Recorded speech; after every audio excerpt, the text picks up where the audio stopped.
देहरादून से निकलते समय मेरे मन में सिर्फ एक ही भावना थी। इस बार मैं केवल यात्रा नहीं, अनुभूति करने जा रहा हूँ।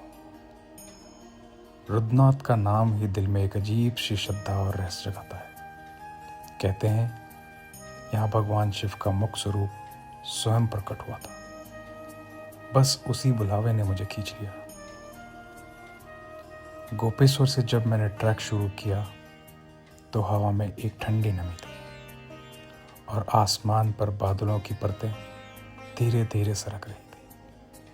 रास्ता कठिन था, कहीं घना जंगल, कहीं पत्थर और सकरे मोड़, पर हर मोड़ के बाद जो दृश्य दिखता वह सारी थकान मिटा देता। कहीं बादल पहाड़ों से टकराकर ओस की तरह गिरते, तो कहीं दूर तक फैला घास का मैदान हरे समंदर जैसा लगता। हवा में घास की खुशबू, झरनों की आवाज और पक्षियों की चहचहाट, मानो प्रकृति स्वयं हर हर महादेव का जाप कर रही हो। जैसे जैसे ऊंचाई बढ़ती गई, सांसें भारी होने लगी, लेकिन मन और हल्का। कभी कभी रास्ता इतना सकरा होता कि बस एक कदम की गलती मतलब सैकड़ों फीट नीचे गहरी खाई। पर भीतर से एक आवाज आती, डर मत, मैं हूं तुम्हारे साथ। शायद वो बाबा रुद्रनाथ की ही आवाज थी। जब मैं पनार बुग्याल पहुंचा तो लगा जैसे धरती अपनी सबसे सुंदर चादर ओढ़ ली हो। दूर दूर तक फैली हरियाली, ऊपर नीला आसमान और बीच में तैरते बादल। यह दृश्य आत्मा को छू गया। वहीं कुछ देर बैठकर मैंने महसूस किया, यही तो है भगवान की सृष्टि, जहां हर कण में शिव है। कहते हैं कि महाभारत युद्ध के बाद पांडव अपने पापों का प्रायश्चित करने भगवान शिव की खोज में निकले, पर शिव उनसे मिलना नहीं चाहते थे। वे भैंसे के रूप में छिपकर गुप्तकाशी और फिर केदारनाथ की ओर चले गए। जब पांडवों ने उन्हें पकड़ने की कोशिश की तो शिव धरती में समा गए। उनके शरीर के 5 अंग 5 स्थानों पर प्रकट हुए। केदारनाथ में उनका कुबड़, तुंगनाथ में उनकी भुजाएं, मध्य महेश्वर में उनका नाभि भाग, कल्पेश्वर में उनका जटा स्वरूप और रुद्रनाथ में उनका मुख स्वरूप प्रकट हुआ। यही 5 स्थान पंच केदार कहलाते हैं।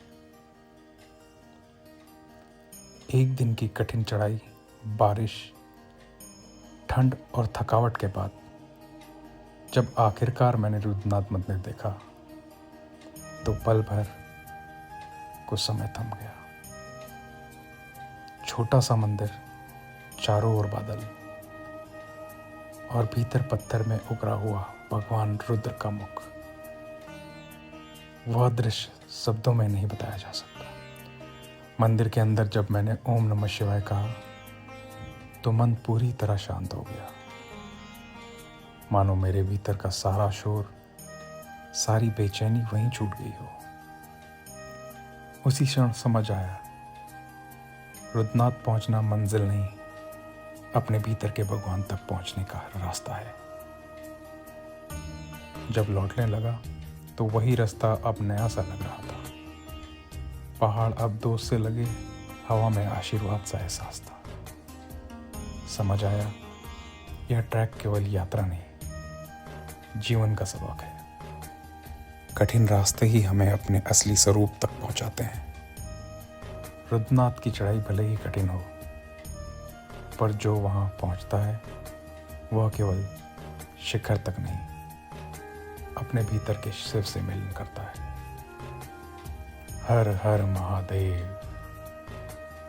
मंदिर के शांत गर्भगृह में बैठते ही ऐसा लगा मानो समय रुक सा गया हो। ना हवा की आवाज, ना पहाड़ों का शोर, बस एक गहरा सन्नाटा जो बाहर नहीं मेरे अंदर था।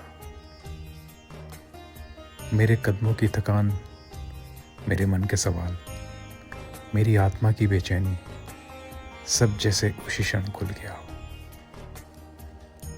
वहां सामने पत्थर में उकेरे गए रुद्र के शांत, गंभीर, अडिग मुख को देखते हुए मैंने पहली बार समझा कि भक्ति और प्रेम का अर्थ क्या है। यहाँ कोई भव्य सिंहासन नहीं, ना सोने के द्वार, ना कोई बड़ी भीड़, बस हवा में बहती शिव की उपस्थिति। और वहीं उस मंदिर की दीवार से टिककर मैंने आंखें बंद की और भीतर से स्वयं स्वर उभरा, हर हर महादेव।